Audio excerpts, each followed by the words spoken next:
नमस्कार दोस्तों, analyser app में आपका स्वागत है। अभिनंदन स्वीकार कीजिए। चलिए दोस्तों, 2000 शब्दों के सीरीज में आज हम घोड़ा के पर्यायवाची शब्दों पर चर्चा करेंगे। बहुत ही इंपॉर्टेंट फैक्ट है दोस्तों, यहाँ से पूछा जाता है। घोड़ा घोड़ा को दोस्तों घोटक कहते हैं। घोड़ा तद्भव शब्द होता है, जबकि घोटक तत्सम होता है। तो याद रखना, घोटक क्या है? तत्सम है।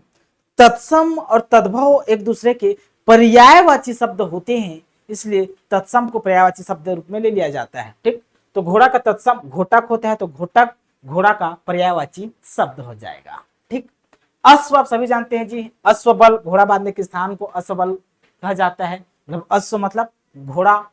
तुरंग, घोड़ा को तुरंग कहा जाता है दोस्तों। घोड़ा को तुरंग और तरंग लहर को कहा जाता है।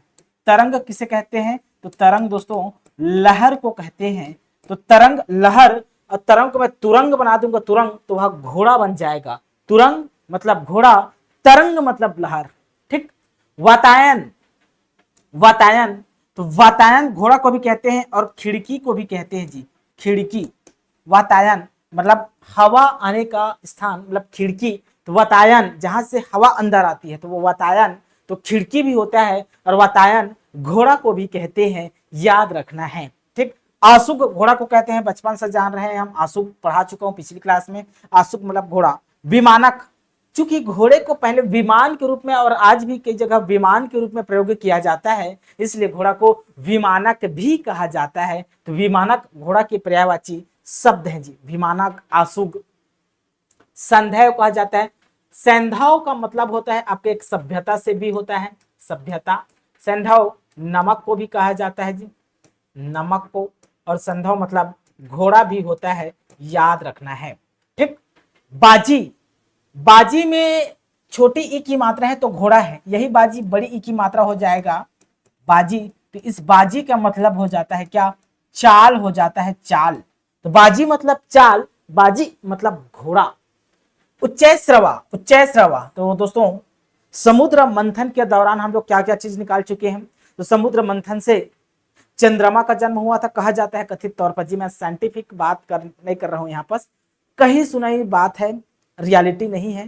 शास्त्रों में सब चीज कहीं सुनी बात है, लिखा हुआ है। ठीक, उसी को मैं बता रहा हूं, उच्चय श्रवा। तो समुद्र मंथन के दौरान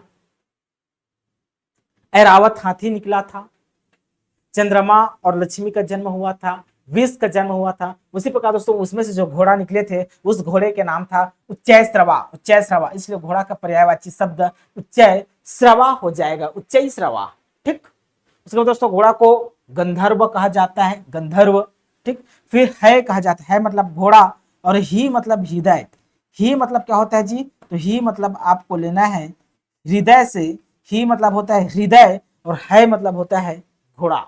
है मतलब घोड़ा, ही मतलब हृदय।